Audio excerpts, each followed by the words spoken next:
Hi,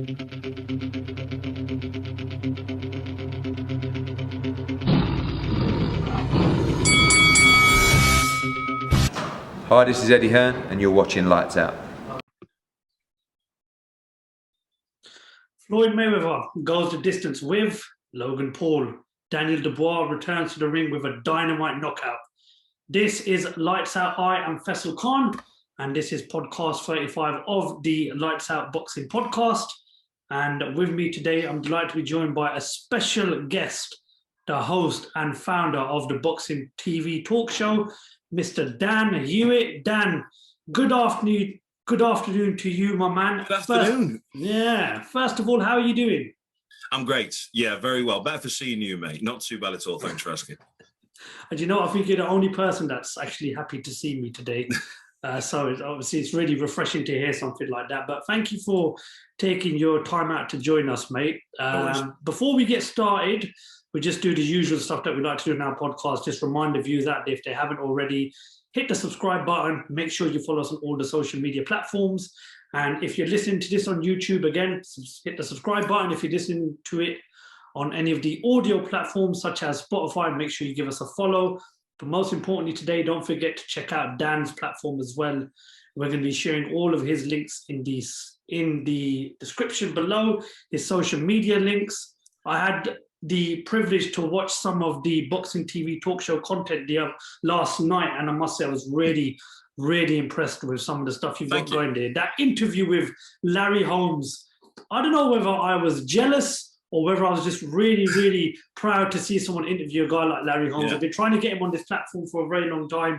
It's not happened, but hopefully you know the guy, so maybe you can send a word through for us. Put a good word in. Yes, yeah, hopefully. That's it. You'll get there. I mean, it's like you say, when I first started with my channel, it's Faisal, isn't it? It's how you pronounce your name?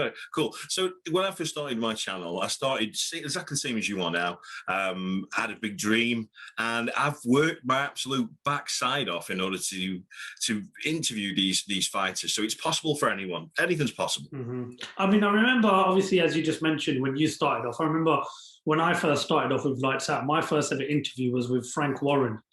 And that's not a bad interview. Well, that's a great interview. My knees were like jelly. My hands were all over the place. I must have got my questions mixed up. But obviously, you got to start off somewhere. But I would like to say I was thrown into the deep end. We've got lots to talk about today, Dan. Obviously, we've got a huge announcement we've received from Sky Sports. More details about that coming later, which includes Anthony Joshua's next world title defense. But obviously, let's start off with last Sunday night's action. The greatest of all time that I like to call him, Floyd Mayweather, was in an exhibition bout with Logan Paul. Now, listen, Dan, I know you've got to stay professional as much as you can when you're broadcasting, but on this platform, feel free to let off as much steam as you like. What was your thoughts on the exhibition between Floyd Mayweather and Logan Paul? Well, Faisal, I'm well known for being opinionated in what I do. Some people might like what I do, some people might not, but I'm always telling the truth. And don't get me wrong, there's so many pluses, and I do see the pluses and negatives from both sides. I definitely see the pluses of new audiences coming into boxing. The negative side is the boxing purist, is the fact that you've got a nobody, the grand scale of things, an absolute nobody earning 20 million in doing 8 rounds, pretty much easy work with an absolute legend. So do I support it? I do and I don't, but mainly don't. I mean, you just mentioned $20 million to do 8 rounds with arguably one of the greatest fighters that the sport has ever seen.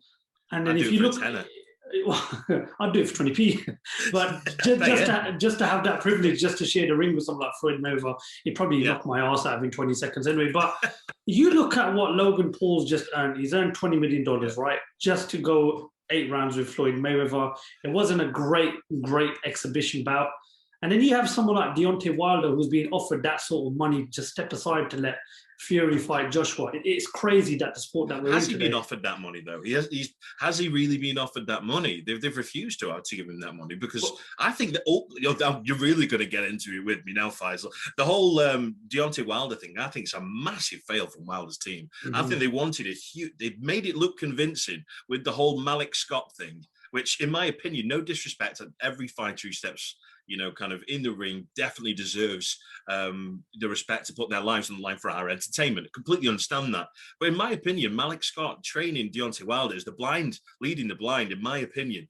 No disrespect to Malik. He's a great guy. He's on my social media. You're a great guy. But has he got what it takes to change Wilder in a way that he's not going to get battered again? I very much doubt it.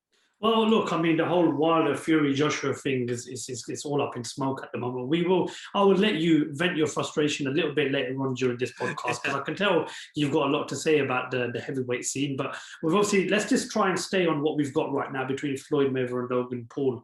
Now, as we mentioned, one of the greatest fighters of all time, but he is 44 years old now. What did you make of the 44-year-old Floyd the other night from what you've seen? Going in the ring with a guy that's much bigger, not got more experience, but obviously he had the height and, of course, the weight advantage with him. To be honest, I've not watched the whole thing all the way through. I don't really want to. I've seen the highlights. I've seen it, what it was all about.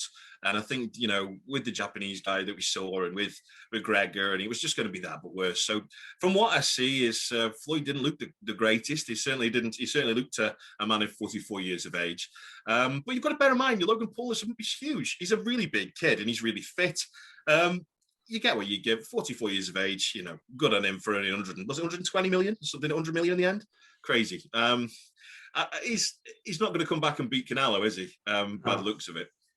No, I wouldn't say he's going to come back and beat Canelo. I don't think he comes back and beats the likes of the Spencers and the Crawfords right now.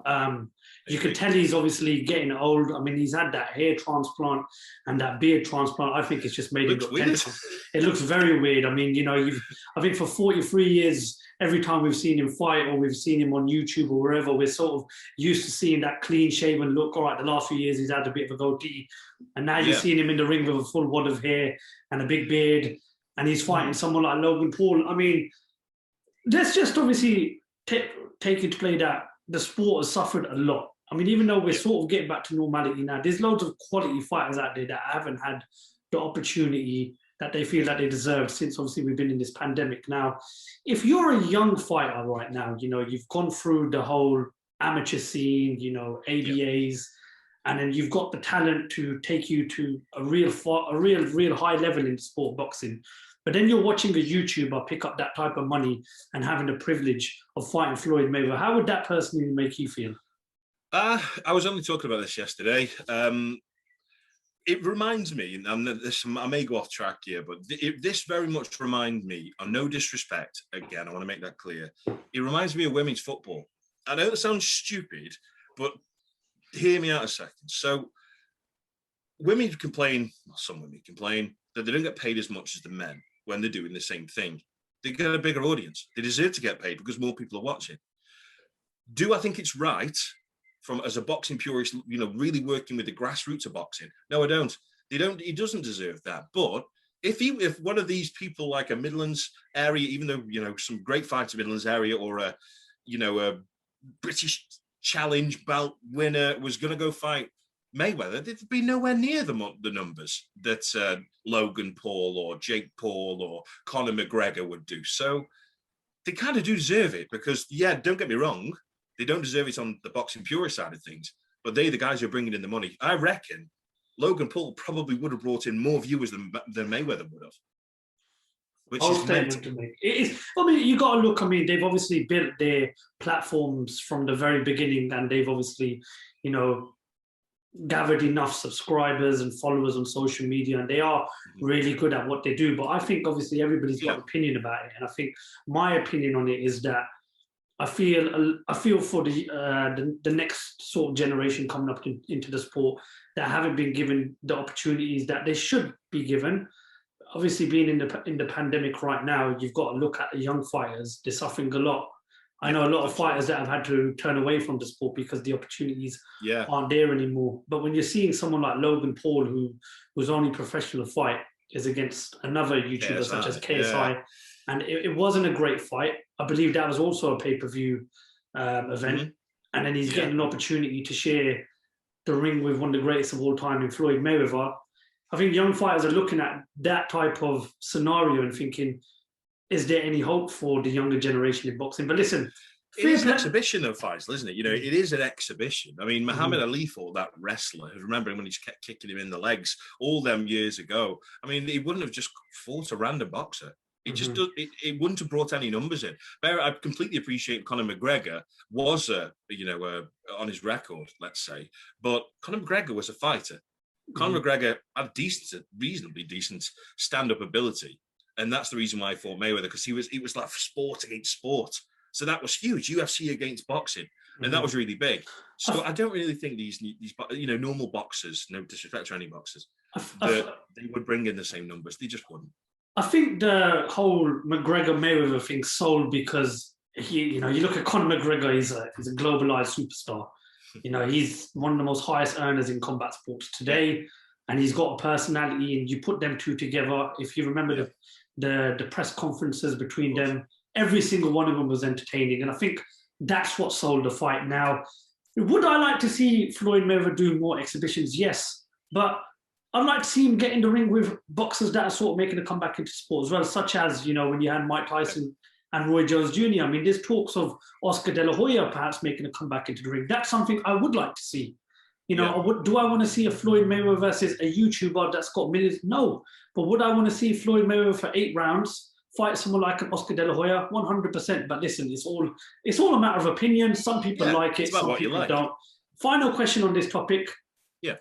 Did you watch it, and did you pay for the pay-per-view event? I didn't watch it. You didn't watch it, no. You wouldn't pay for it. And to be honest, I'll probably. Do you know what? If it was a Saturday, I might have. But what a stupid time to put it on a Sunday night. I mean, come on. The audio. Imagine how big. The comparison between a Saturday night and a Sunday night for especially the UK, and everybody over in Europe. Ain't nobody staying up till 4 in the morning on a Sunday night. No chance. Not especially when you've got work at 8 o'clock in the morning on a Monday morning. Absolutely no way. But listen, let's move on, because obviously there was an undercard on the show. It featured Badou Jack returned to the ring with a very good performance against Dervin Colina. The whole Badou Jack thing is going to be overshadowed by the fact that he was meant to fight Jean Pascal in the rematch. And that fight never went ahead in the end because Jean Pascal failed 4 drugs tests leading up to the fight. Talk a bit about the performance first, because obviously I don't think it's fair on Badou Jack or his opponent that we just jump straight into Jean Pascal. I was really impressed with it. I've always been a fan of Badou Jack. I believe he's one of those fighters that has not been given he's not been given the credit that he deserves, I feel. And he's fought the best former world champion. He's still going. He's still a good fighter. And I thought he put up a very, very good performance. When you speak about the light heavyweight division, there's no secret. Everybody talks about Beterbiev, Bivol, Billum Smith. You look at the UK light heavyweights such as Lyndon Arthur, Josh Pawatsi, Anthony Yard. Yeah. But with me, I like to look at the fighters that have got a lot of experience. And if you look at experience-wise, I don't think anyone in that division has got better experience than Badou Jack. He's fought Groves, he's fought De Gea, he's fought Pascal. He's fought all the best fighters up in the light heavyweight, middleweight divisions. His experience is better than anyone's right now. Do you think he's been overlooked in that light heavyweight division right now? Yeah, definitely. Yeah, he's not even in the same let's be honest. He's not even in the same conversation as Bivol or Beterbiev or Yard. He's just not. He's just not. He's absolutely been overlooked. Completely agree with that. He's a great fighter. Really he's a brilliant fighter. I was only speaking with Tony Weeks about this the other day. He come on the show, and the referee, and he was there when he had that. But you remember that huge cut across his forehead against Marcus Brown? Yeah. Yeah, and we were only talking about him the other day, and that we thought he was underrated. But yeah, he is very underrated. I'm not sure what he would do against Bivol was poor, I thought, last time out against Craig Richards. I thought he that wasn't a great performance from him at all. But I think someone like Beterbiev would really give him problems. I think that the longer his career has gone on, the more predictable and potentially basic he's been. Yeah, I mean, well, I wasn't really impressed with Bivol in his last performance, and I think Beterbiev right now is an absolute wrecking machine. Yeah. I would like to see Bivol versus Beterbiev, and I would like to see one of our UK fighters sort of get pushed towards that level, not straight away, but perhaps within the next 6 months or a year. But I'd also like to see Badou Jack given the respect that he deserves, because for me, he is like the longest reigning fighter in that division right now. And I think a lot of people are just overlooking him, which is something I don't agree with. But hey, boxing politics, me and you won't agree with certain things, but it doesn't matter what we think. The fighters will follow wherever the money is, and majority of the fighters will do what they're told these days. That's just how the sport works. But as I mentioned, it was scheduled to be the rematch between Pascal versus Badou Jack. It never happened because of Jean Pascal's antics outside of the ring. 4 failed drugs tests. What needs to happen with Jean Pascal next? Well, it's not up to me. It's not really up to me. I mean, I only asked my followers on Boxing TV the other day what should happen. On a broader scale, what should happen if someone is positive for a performance-enhancing drug, and the vast majority of people are saying ban for life. You've only got to look at Jermell Miller and what he did. Now, obvious, it's rife in the sport, mate. It's absolutely rife in the sport. They're taking this amount of artificial or whatever testosterone, they give everything. Other things to combat it. So there's so much that goes on that you don't realise in the sport of boxing, and not just boxing, a lot of other sports as well. Too much science involved, too many clever people these days. I think when we're talking about drugs in boxing, I think when we're giving out 6-month bans, a year ban, it's not a severe punishment. And people I think are going a year without a fight at the moment, so exactly. What's 6 month ban? And I think you may as well train during it. I think whoever is handing out these bans, they need to fix up, because we're talking about 4 failed drugs tests right now. Let's just say that fight would have gone ahead, Badou Jack gets seriously hurt. This all goes under the carpet. No one ever knows. Murder. It's attempted murder. I think the same thing's going to happen with the YouTubers. The only thing that's going to change is when someone dies or ends up like Gerald McClellan. That's when things will go, wait there, we should have a closer look at this. Just like with the YouTuber, then one of them's going to get really hurt. Who was it? Michael Hunter, the heavyweight. I was interviewing him on the press conference we did for the guys over in Texas. And good luck to them, by the way, they're having a show out there in Houston on Saturday. Is it the YouTubers versus the TikTokers? No. It's a show out in Houston in Texas. I normally go out there commentating for them, but obviously with the stupid coronavirus thing, I can't. But it's just the way it is. But it's one of them. I mean, for me, I think that definitely anybody with a performance-enhancing drug should get just a lot. They need to make an example of people, because people are just taking the absolute mick. Oh, 100% agree with you there, Dan. 100% agree. Listen, we want to try and be as fair as possible, but when you've done it more than 4 times, more than once is bad enough. I believe. Listen, everyone deserves a second chance. But we're talking about 4 failed drug tests here, and massive shame, because you look at it, it's an opportunity blown for Jean Pascal. Anyone who was on that undercard, all right, given the fact that it was Floyd Mayweather versus a YouTuber, you'd still want to be on that undercard. To have a world title fight on a Floyd Mayweather undercard goes a long way in this sport. Yeah. But for me personally, something to tell your grandkids about, isn't it? 100%. And me personally, I don't think this guy should ever be allowed in boxing again. I think he should be given a lifetime ban. I think Jermell Miller should also be given a lifetime ban. I think now this is where boxing needs to step up and start making an example of people that are using drugs just to enhance their performance. Honestly, if you don't act upon this now, when a fighter who is on the verge of defending his world titles in a rematch, because the first fight was a brilliant fight between Jack and Pascal. I loved every minute of it. I've watched it a few times. And then to go and do that, to spoil the build-up to that fight, to take away Badou Jack's opportunity, who, again, I mean, let's talk a bit about Badou Jack. He's had a lot of decisions go against him, especially all those draws where I feel as if the majority of those fights should have been given in his favour. Not only do I feel as he an overlooked fight, I also feel that he's a fighter that's been done very wrong in the sport of boxing. But listen, if anyone deserves a shot at the world title next, it's him. As for Jean Pascal, no sympathy for him whatsoever. I think he needs to be given a lifetime ban. I think this is where boxing needs to step up and now start fixing these drug issues we've got in the sport.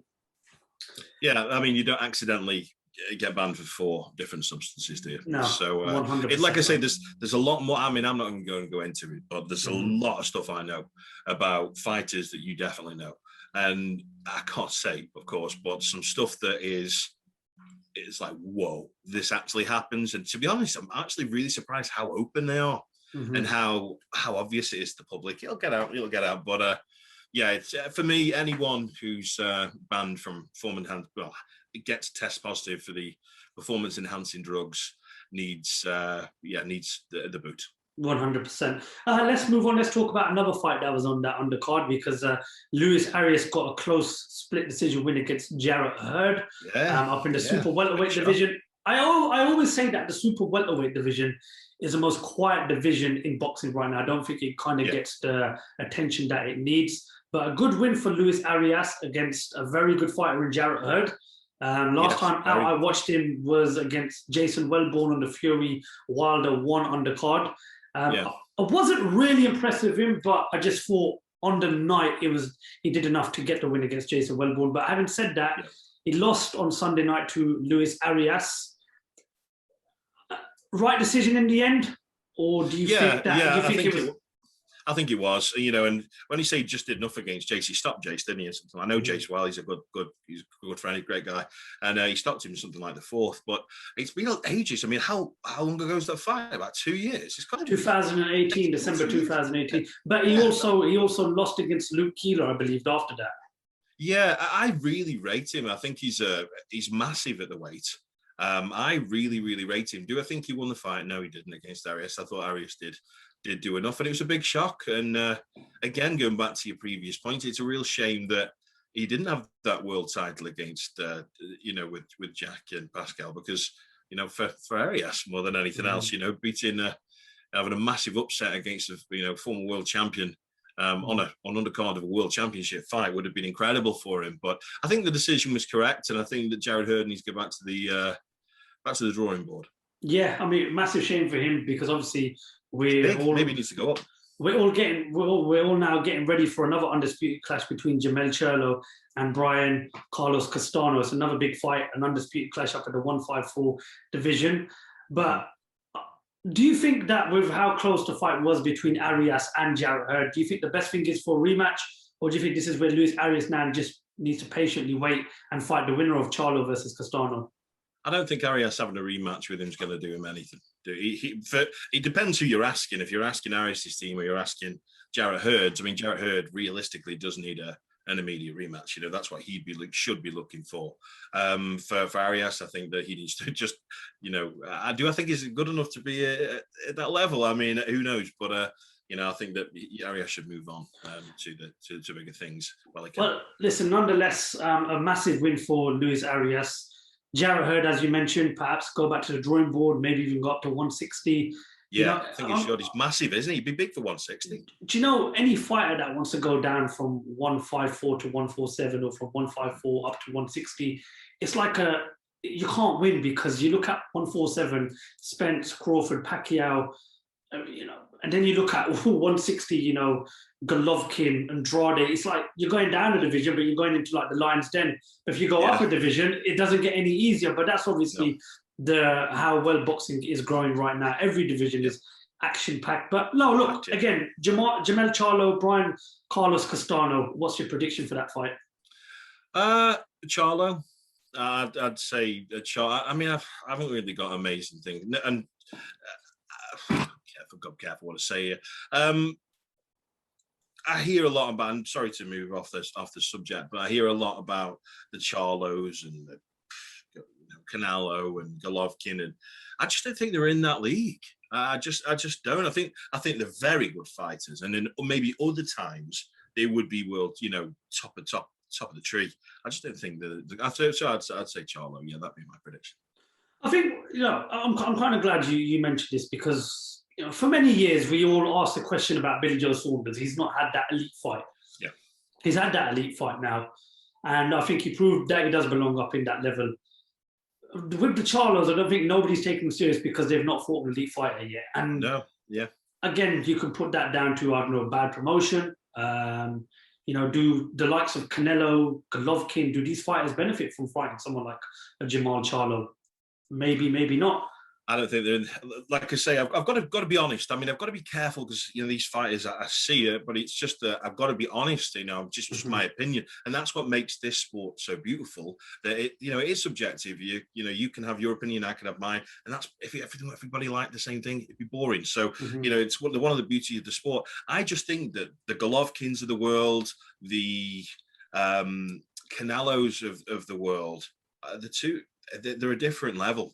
In my opinion, give them benefit of the doubt. Fight someone and prove that. Then fight someone, step up and show us what you're made of, rather than fighting really unknown fighters. I've said for a long time now, Dan, I'd love to see Eubank Junior fight Jermell Charlo. I'd love to see that fight. I mean, first of all, you've got an entertaining media week, which you'd get to cover. You've got an entertaining press conference. I think you'd get a very good fight. But again, I mean, we're hearing talks about Andrade fighting Eubank Junior. There's, that talks in the pipeline as well. There's so much to look forward to. Yeah.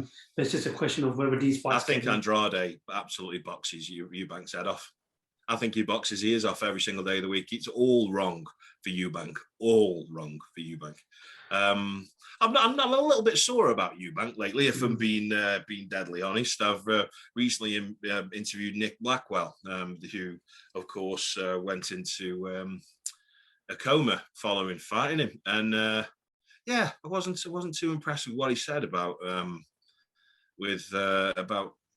his response from Eubank, but which I'm sure you can check out. But it's 100%. We'll definitely check it out. Look, I think with Eubank Junior, you either like him or you don't like him. I just don't think he's got. I mean, the thing is with Mayweather, Faisal, he's great to hate. 100%. He absolutely backs it up. He's got the skills. He is arguably one of the best fighters of all time, and you've got to give a really good argument for him not to be. So it's okay for him to be a bit of an idiot. It's okay for him to say, "Oh, it's not about legacy; it's about currency," because you earn it. You beat 16 world champions in a row. You deserve that. But Eubank Junior lost to Saunders. He's lost all of his big fights. So, for me, I don't think Andrade. I think you. Sure. What do you think, Andrade? Eubank. I wasn't impressed with Andrade's performance against Liam Williams. Wasn't really impressive. I believe it was Luke Keeler he fought as well before that. Wasn't impressed with that performance. But on the other hand, going into that fight, you would have to favour Andrade being the world champion, being the undefeated fighter, being the more active fighter as well. I think with Eubank Junior, you've got everything you want in a fighter, but you just don't have. Does he have the patience to sit there and listen to somebody? I think that's the actual issue now. I mean, who was his last trainer before? It was in his corner. It was the bold guy. Always forget his name. Ronnie Davis. Now, you're boxing just as much as I do. Ronnie Davis has got a brilliant reputation in boxing, and he wasn't getting what he wanted out of Chris Eubank Jr. Now, when you've got someone like a Roy Jones Jr. in your corner, I've said it since the day they announced this partnership, that if you can't listen to Roy Jones Jr., who are you going to listen to in this sport? We're talking about a guy that went from, middleweight all the way to heavyweight. The guy's got everything to prove that he can work wonders with someone like a Chris Eubank Jr. Now, you've got to give him a bit of time. They've only fought once with each other. That was the Marcus Morrison fight. I wasn't impressed with the Eubank Jr. performance against Marcus Morrison. But I also do believe it will require a bit of time. And I also do believe at the same time, he needs the right fights. I personally don't think he should take an Andrade fight next. I think he needs another fight, perhaps at British level. I really like the Liam Williams fight. I also like the Kell Brook fight. I even like the Billy Joe Saunders rematch. But I don't fancy his chances right now against an Andrade or a Golovkin, because I've not seen how he's working under Roy Jones Jr. I can't take much from the Marcus Morrison fight. Yeah, I actually spoke to Roy about it recently on my show, and I asked him the exact question, Faisal. So I'm happy to tell you. I just said, "What do you think of Chris Eubank?" And to be honest, I told him the same thing as what I've told you. You know, does he have the skills? That's the truth. Does he have the fundamentals to beat a world champion with incredible fundamentals like someone like Golovkin? You know, it's just it's night and day. It's absolutely night and day. And he said, Roy told me that he is really, really strong. He's a really strong fighter, which we all know. He's a tough kid. Nick Blackwell seems to say otherwise. He says he punches like a girl, but he did word for word. It was and Gary Lockett, but Roy's talking basically about going back to basics, working on his technique. Can he teach an old dog new tricks, Faisal? Well, when we say an old dog, he's not the oldest of fighters. And obviously, I don't know if you've watched our podcast before, but my brother Asif obviously appears on it whenever he's available. He's a massive fan of Chris Eubank Junior because he believes the guy's entertaining and he'll throw everything, including the kitchen sink, just to get a win. Yeah, he is entertaining. Me personally, look, I mean, you can be entertaining or you can be a winner. Now, Floyd Mayweather wasn't the most exciting fighters, but he was a winner. He knew what he had to do to win. You know, I always compare Floyd Mayweather with Jose Mourinho. When Jose Mourinho was a great footballing coach, he would bore the hell out of you. He'd set his side up tactically just to bore the hell out of the game, but he would set up to win. Now, this is where you have to ask the question of Eubank Jr. Do you want to be an entertainer or do you want to be a legend in the sport? It's harder for him because of his dad, isn't it? Yeah, but look, we're never going to get another, a Nigel Benn. We're never going to get another Chris Eubank Senior. These fighters are once-in-a-lifetime fighters. But what we can get is someone that's a bit different to him, but can also at the same time achieve what they've achieved in the sport. If Chris Eubank Jr. retired from the sport tomorrow, he's failed in his career because what your opinions are of the IBO title is up to you. But I personally believe that right now, within the next 18 months, he needs to be fighting for a world title and he needs to be beating someone like a Golovkin or an Andrade, or it's just a waste of a career. But listen, exciting times. We've only seen him fight once under Roy Jones Jr. Let's give him a bit of time. Let's, give him the benefit of the doubt. Hopefully we might see bigger and better things to come in the near future. So, we've got to support our countrymen at the end of the day. And, don't get me wrong, I'm a little bit sore about some of the things that were done a while ago. But, good luck to him. Listen, good luck to him. We always want the British fighters to do well. And we would, listen, he's a talented kid. You can't take nothing away from him. He's got the talent. The talent is there with Eubank Jr. right now. So, look, let's just wait and see. We'll move on now because we'll talk about Frank Warren's Telford show, which took place last Saturday night. Awesome. I know why you found it amazing because your fellow Stoke guy, Nathan Heaney, has got an unbelievable following. Incredible. When he comes out to the YY Delilah theme and he's engaging with his fans, I feel as if boxing's missed out. I feel as if we haven't had a UK fighter with that sort of fan base since Ricky Hatton. You probably know Nathan Heaney quite well, seeing as you're both from Stoke. You must have spoken to him a few times. No, he's my best mate since I've been 10. He's literally my best friend. Like he's closer than my brother is to me. We boxed together growing up. His dad and my mum and dad are like his mum and dad. So you don't get any closer. I love him. I'm so proud of him. So proud of him. He took a bit of stick a few months ago on the BT Sports show, but last Saturday night against, I believe it was Ilyan Markov, much better performance, a KO win, looked a lot better, seemed more confident, more relaxed. Yeah. Is he a fighter that is definitely a fighter that thrives off of that atmosphere? You know him better than anyone. How far can he actually go in this sport? Last Saturday was the first fight of his that I've missed in over 20 years. That's how well I know Nathan, even through the amateurs. And the other reason is because I've just had a baby. I've just had a little girl about congratulations, weeks ago. Congratulations, Thank you. So I've had to isolate. So I was gutted I couldn't be there. But bless him, I love him to bits. He's going to see him tomorrow. Anyway, I think he's a great fighter. I think he's a much better professional fighter than he was an amateur. Nathan had some really good amateur wins over some, world champion. He was a good kid, but he never got the credit he really deserved. He never got that international vest. Where, to be fair, he beat the kids. He beat some top kids. Is he good enough to be up there with the pros? Absolutely, 100%. I felt his power firsthand when he was 60 kilo.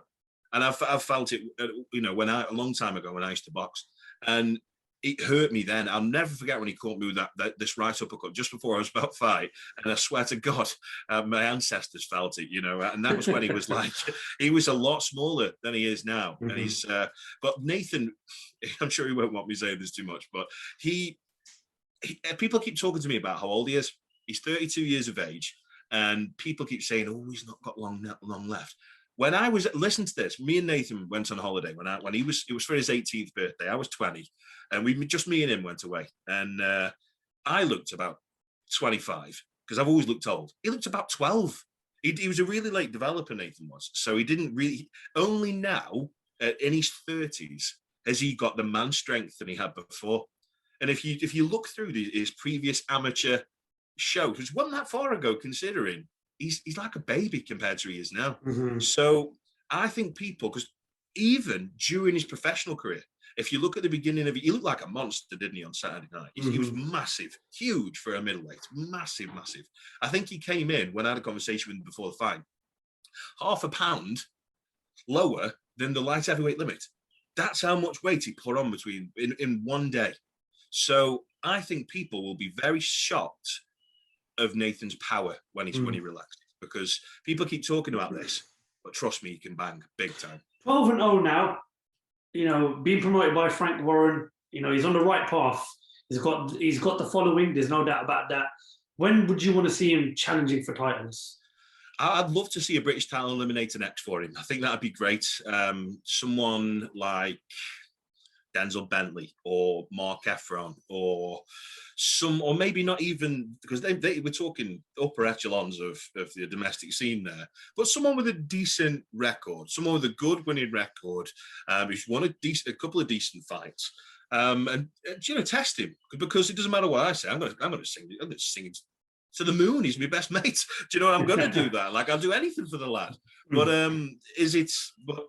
he needs that test to prove 100%. To everyone else that, But to be fair, though, and this is a conversation I had, I'm getting very over the top here. He's my best pal. But even his first 12 fights, if you really break it down, rather than just looking at the record and saying, oh, he's a journeyman, I've been there for every single one of these fights. His title fight with Christian Schembri, I was the commentator on pay-per-view, so I've seen this firsthand, and he's had some really hard fights, against some really, really tough people. I mean, if you look at Christian Schembri, decent kid, winning record, he won the IBO title. If you look at Urbanski, he fought Golovkin and did well against Golovkin. Golovkin stopped him in something like the 5th or 6th, but he did well. Serjan Bomo, he's got an head like a bowling ball. His game, he was an Olympian. Emmanuel Masinga stopped a good friend of mine over in Stoke, who was unbeaten at the time. Nathan boxed his head off, and it's like his second fight. Tom Stokes, top kid, and people seem to massively underrate what he's doing. But when you dig a bit deeper, you'll realise that some of these people, they're just not going to get put away. So I think there's big things to come from me, and I'll be there every second of the way. It's exciting times because, a lot of people say, is a fan base really important? Listen, Ricky Hatton won majority of his fights because he had a brilliant fan base behind him, and fighters like that, they thrive off fan bases. And I love the interaction he's got with the crowd when he comes in. He's doing his little dance. He's engaging with his fans. He said, I believe in the build-up to his fight last week, he could have sold at least 3,000 to 4,000 tickets if he could have, if there was that availability. He told me when I spoke to him on the phone and we were talking about the tickets, so there's 1,000 tickets given on the event. He had 600 of them. And we're talking like, these ringside seats are something like 150 quid a pop. And he's been literally, people sold 70 in a day. that kind of thing. It's ridiculous. But he just look, I don't know if you've seen the video yet, but I'm going to share it a bit later because I was like, he's such a top lad. He drops every single one of his tickets off to to all these people, 600 people. He dropped tickets off to their house, and it took him like 250 miles in this fucking DPD driver, and he's driving around, literally thanking people, taking pictures with people. That's what's missing out of boxing. That's why I do my show, so I can bring the fighters to the fans, and that's what he's doing. And people have this emotional connection, and he does so much for charity. I know he doesn't talk about it much, but he does so much for charity. I know the other day there's a company, charity called the Rising Stars over here in Stoke, and he sent him loads of sweets. Said he could take him on this trip they had, and he's just a top lad. He's just a lovely lad. And just now the video I was mentioning, he straight after his fight, he's got 9 coaches full of people coming an hour away. I know it might not seem a lot, but an hour away is like Manchester, Liverpool. It's not small that distance. And 9 coaches went, and he ran out on the car park to all the people and the coaches to thank him in his gear. He was still had his boxing boots on. And he ran out to all the people and said thank you. And that's what a champion is. It's a real people's champion. Well, I mean, listen, fair play to him. I mean, going around dropping off tickets and then, having the time to go and thank the fans after the fight, after the show. Brilliant and exciting. Get on this kid. I mean, that ring entrance is, I was just watching it.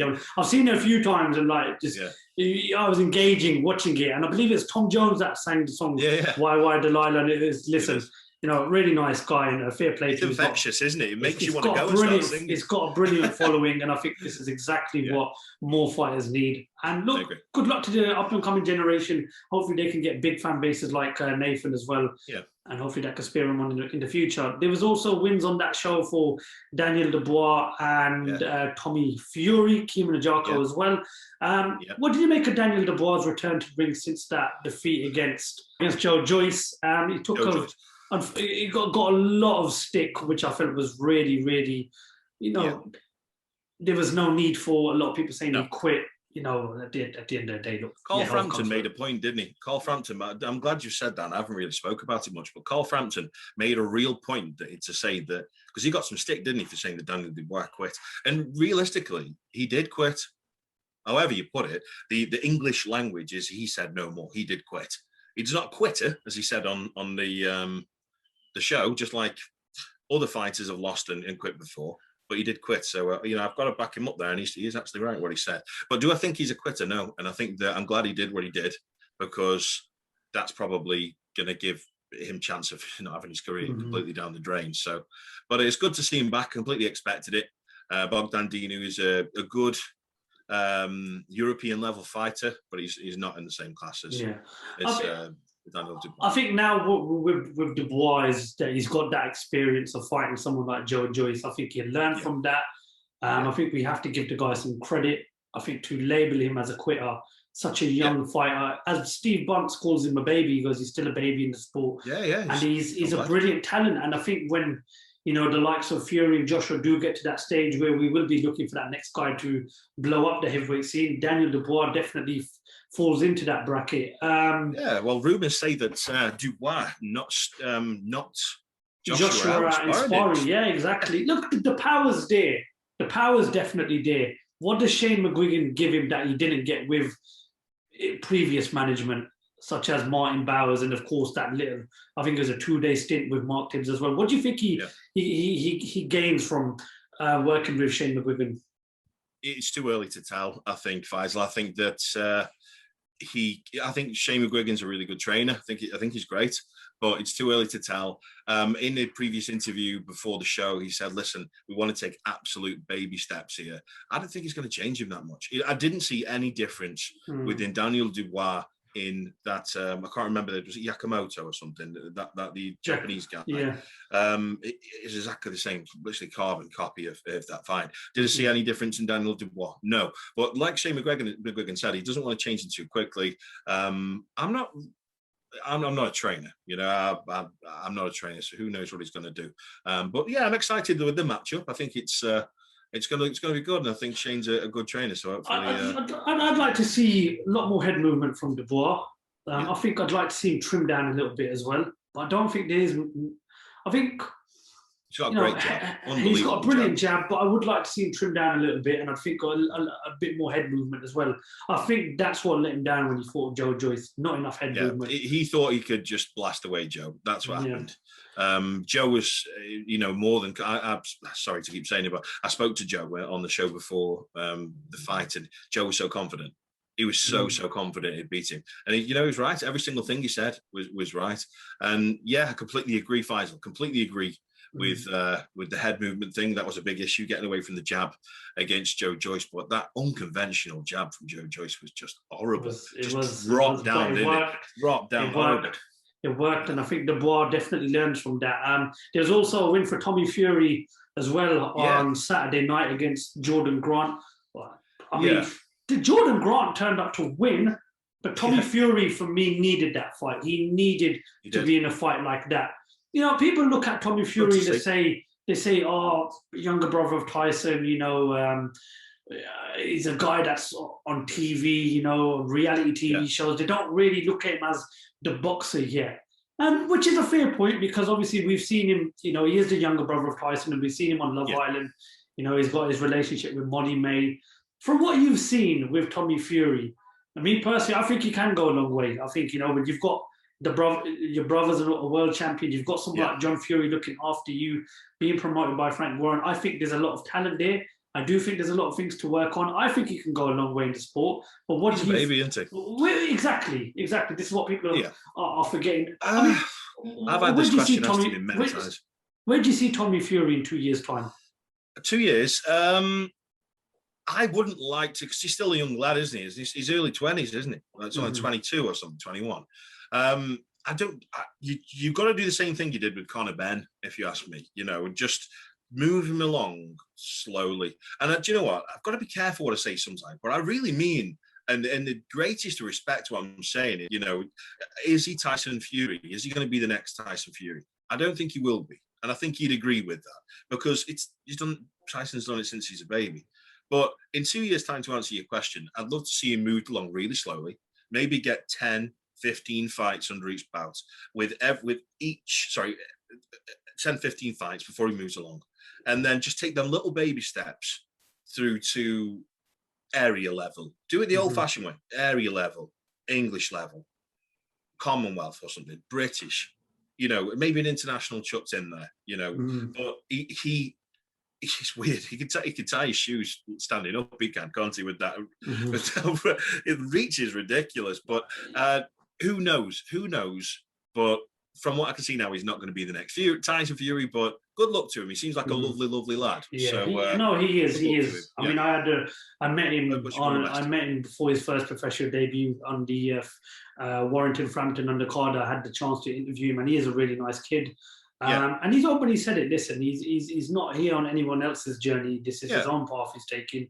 He's choosing to do it because he wants to, not because of the name that he's got. And good luck to him. Man, I think he gets a lot of stick. I think it's very unfair. Look, I mean, it's another young British fighter who believes he can achieve something in the sport. Yeah. And he got a lot of stick on social media. Look, the guy's only had 6 fights. This is baby steps.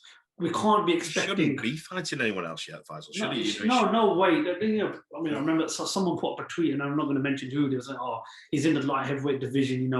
He wouldn't last 5 minutes against a Lyndon Arthur." Well, of course he wouldn't, because they've had 10 times more fights than him. He's still developing. He's still a kid, and you got to remember he spent a lot of time at the ring as well. Whatever anyone's opinion on him going on a reality TV show, it is their opinion. I don't think he's naturally as talented as Tyson. No. And I'll stick to that. He's not. But, with hard work and true dedication and with, a good team behind him, I think he can go far. And I genuinely do wish him all the luck in the world, Seems like Dan, I've always said it that, Tyson Fury for me is a once-in-a-lifetime fighter. You don't get a Tyson Fury every day. So he's not going to be the next Tyson Fury. But what he can be is he can be the one and only Tommy Fury. Let's get off the kid's back. Let's stop comparing him to his brother. He's Tyson's younger brother, yes, but he's also a young British fighter that is trying to create something on his own path. And I love the fact that John Fury is looking after him full time. I think that's something that is needed. John Fury is old school, and I really like the idea of the Jake Paul fight. Will it happen? Probably not, because I believe Jake It'd be Paul, interesting to see. Jake Paul for me is all of that. I think when he goes up against someone that's a half decent boxer, it'll be over in a flash. I've got my fingers crossed that Tyron Woodley will be the man to end this Jake Paul hype. Only time will tell. I think there's too much money there, mate. I think there's too much money. I keep thinking this. Woodley should smash his head in. I know that sounds terrible. I really shouldn't say that. But he should batter him. But I think wherever dark arts are at play, Woodley's 39 now. And Woodley should really put this lad to sleep. But if he gets a few, 10, 20, 30 million chucked at him, would you lie down for 30 million?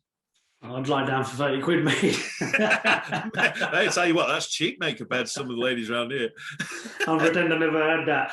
Listen, let's move on now. Final topic, because the news broadcast today that Anthony Joshua versus Oleksandr Usyk is set to take place at the Tottenham Hotspurs Stadium in September. Obviously, nothing's been finalised, but you can only go with what you know. Happy with the location? Yeah. I think with everybody else, that I think Joshua and Fury should have been over here when that was before all this arbitration and whatever went on. Yeah, chuff with that. Yeah, pretty good. Yeah, I mean, look, at the end of the day, I'm glad it's not going out the UK. I was never happy with the fact that Fury Joshua was going to be in Saudi Arabia. Yeah. I always believed that it should have been a Wembley fight, but of course, money talks these days, and whoever bids the highest amount will get the fight. But I'm glad Joshua will be fighting in the UK. I believe we've lacked a big event since, the pandemic. Fingers crossed we get a full capacity on July the 11th for the European Championships final, but with how things are going right now, I don't think it's very likely. But obviously this fight is scheduled to take place in September, so there's enough time to perhaps get a full capacity in there. Now, location-wise, capacity-wise is one thing. Can Usyk cause an upset? Do you think Usyk... 100%. He 100% can. Yeah, the question is, can he? God, yeah, he can. God, yeah, he can. He beat Joe Joyce in the amateurs. And Joe Joyce is a mountain of a man. So all this, what I keep hearing from people saying, he's too small and all that. He's the same size, if not taller, than Ruiz. Ruiz stopped Joshua. And, no disrespect for anyone, but Usyk's got much better skills than Ruiz. So he can beat him. Will he? That's the thing. Is Joshua going to be too big? When he puts them together, he's devastating. And if Usyk stays in the pocket like he did against Chisora, he's not going to be there long. But he absolutely can beat him, in my opinion. I mean, I've not been impressed with Usyk at heavyweight. Yeah. But I don't believe he's had the ultimate test that gets him out of bed. The Chad Witherspoon fight was one thing. The Chisora fight, I don't think he got out of first gear. I think Usyk's one of those fighters that needs the ultimate test to get him out of bed. I was blown away at the performance against Tony Bellew. I remember watching the fight, and a friend next to me said, Bellew's going to walk this. I goes, no, this Usyk, it'll take him a few rounds to get warmed up. He's not the sort of fighter that likes to come in quick and looks to blow his fighter away. He's a mid-round. He's a mid-round fighter, i.e. round 5, 6, 7. That's when he likes to get to work. Having said that, we are talking about one of the best heavyweights in the world right now. We're talking about the unified champion. Yeah. What game plan do you take into that fight if you're Team Usyk fighting Anthony Joshua? Boxing, 100%. You can't stay in the pocket with Joshua for too long, and that's the reason why Fury's going to beat Joshua, if you ask me that question. Because you can't... The thing is with Joshua is he's very, very powerful, and he throws unbelievable combinations. When you put up against... Again, sorry to keep saying it, but I spoke to Kevin Johnson about this when he fought him, and he said, listen, I felt like it was a tsunami when I was fighting Joshua. He battered me, he absolutely battered me. So what he's got to do is he's got to box. He's got all the attributes to beat him. That's why I'm saying, yeah, he can beat him, because he's southpaw for a start. He's not small. He's only 4 inches smaller. That's not a big difference. Not a big difference at all. And I think he just needs to make sure that he keeps moving, keeps popping his jab, keeps looking for every little opening, and not let Joshua plant his feet. Because the second Joshua plants his feet, he's going to fire them dangerous combinations. If he keeps him off balance and just keeps popping his jab and keeps moving, keeps spinning off his shots, I think he'll cause Joshua some problems. I think, though, that Joshua, being the size he is, will end up catching up with him later in the fight. That's another strong possibility.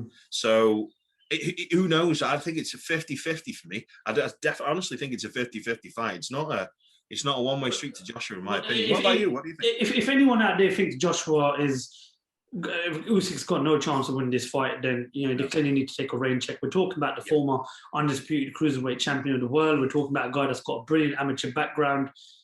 Let's not write off Oleksandr Usyk for a reason. He is the mandatory for this, for whatever belt it is, for a reason. And I agree with you. I think Joshua's got to get rid of a bit of weight. And I'm hoping it's not another case of the Andy Ruiz fight where they're looking at there's the undisputed over the shoulder. There was a lot of controversy leading up into the Andy Ruiz fight.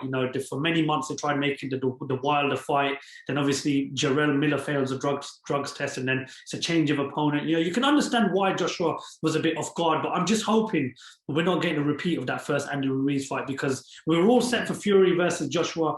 That doesn't happen, and then for the last 2-3 weeks we're hearing it could be a Dillian White, it could even be a third fight of Andy Ruiz. Now it's going to be a fight of Oleksandr Usyk. You've got the pandemic, cases are rising again. Could the fight be moved away from Tottenham Hotspur Stadium? These are all distractions. And if this is distracting Anthony Joshua leading up into a fight, we've seen what it's done with him in the first fight, Andy Ruiz. You don't want it happening a second time. So, me personally, if I'm Eddie Hearn right now, I would look to take the fight away from the UK because of what's happening right now with the pandemic. Take it to Gibraltar again. Take it to the Middle East, because you want Anthony Joshua fully focused. You want to eliminate the whole talk of the undisputed clash. You want to eliminate the talk of Tyson Fury versus Deontay Wilder. You want him fully focused, because if he's not fully focused, Oleksandr Usyk can win this fight. And I believe the more talk about an undisputed clash, the potential of this being moved away from the Tottenham Hotspur Stadium, these people would listen to this and think, oh, he's talking out of his backside. All these things play a part in this. I remember watching the face-off between Carl Froch and George Groves. Carl Froch goes, the number one key for me in this fight is preparation. That's what wins me the fight. And if the preparation is not spot on, this is what will cause Anthony Joshua to lose this fight. And I believe distractions, they need to be removed as quick as possible. And Joshua needs to be fully focused. Same as the Tyson Fury when he fights Deontay Wilder as well. Yeah, it's the same thing. He does. Let's hope he's been humbled by Ruiz, and he doesn't look past the fighter and make the same mistake, because I think that'll be a very costly mistake. Fingers crossed. I mean, at the start of the podcast, you was obviously looked as if you were set for a rant and rave on Wilder Fury 3. I promised you I'd give you your opportunity. Yeah. What's your take on the whole Wilder Fury 3 situation right now? Yeah, I mean, I've got many. I could be here all week. But I said, I've recently done a well-documented article with Ringside Boxing News. They asked me the same question. And, I think Fury's all wrong for Wilder. He's got his number.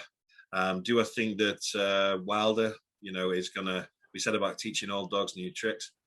He's an old dog now. I'm not dead old, but, considering he's had so many fights, do I think he's going to learn off, Malik Scott? And I see all this thing like dancing and all this, and I'm back in my back garden. And Fury is the master of mind games.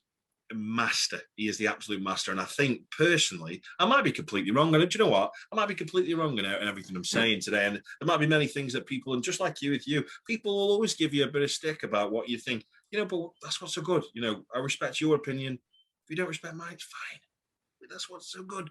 But for me, I think this is just a Wilder exercise of getting paid, because that's what he's in the sport for, Faisal.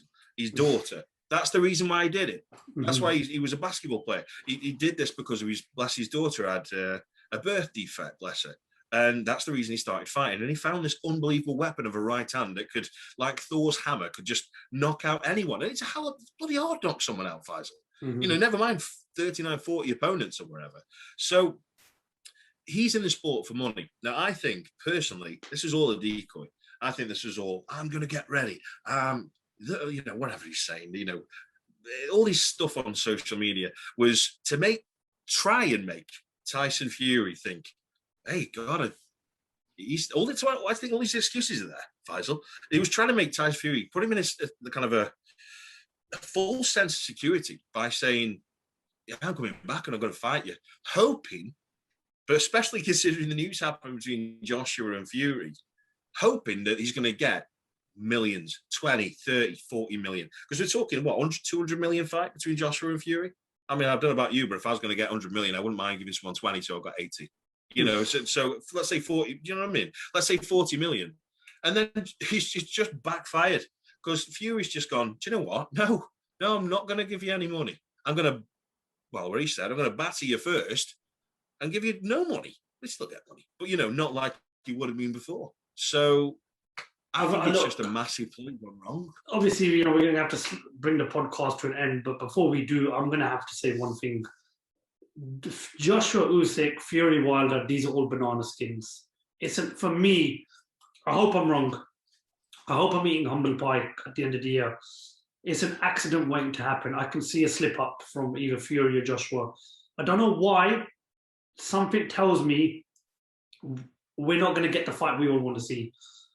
And I just, Deontay Wilder, he's for me, he's either the most frustrating heavyweight on the planet, or he's probably the most controversial heavyweight on the planet, because, as you said, he's got the one trick pony, which is the right hand. And as long as he's got that right hand, he can beat anybody. So I'm not writing off Deontay Wilder in the third fight, even though Tyson Fury has absolutely schooled him in 2 fights, and there's no way in hell I'm going to write off Oleksandr Usyk when he fights Anthony Joshua, because anything for me can happen. No. So let's just wait and see. Dan, it's been over an hour. That's all we've got time for today on podcast 35, mate. I could honestly keep this going, but we've got to keep it to a specific time limit. That's the longest I believe we've done a podcast. Just want to say a massive thank you for joining me today. Really, really appreciate it. If the fans want to know more about Dan, check out his social media links in the description. Make sure you give his new Twitter account a follow. Check out the brilliant interviews with the likes of Larry Holmes as well. I've watched it. I enjoyed it. I really enjoyed his content. Hopefully it's going to be the first of many, Dan. Yeah, absolutely. You know, it's 30 episodes on Fight now, so you can watch them for free. And season 4, I've just started with the first one I'm doing with Sean Porter, which is just being recorded, and that'll be released in a few weeks. Yeah, Sean Porter, another guy that's taken to his own platform, the Porterway podcast, a brilliant watch as well. I believe I've just received a notification before we did this podcast that he's had a new episode coming out, so that's something to look forward to later on tonight.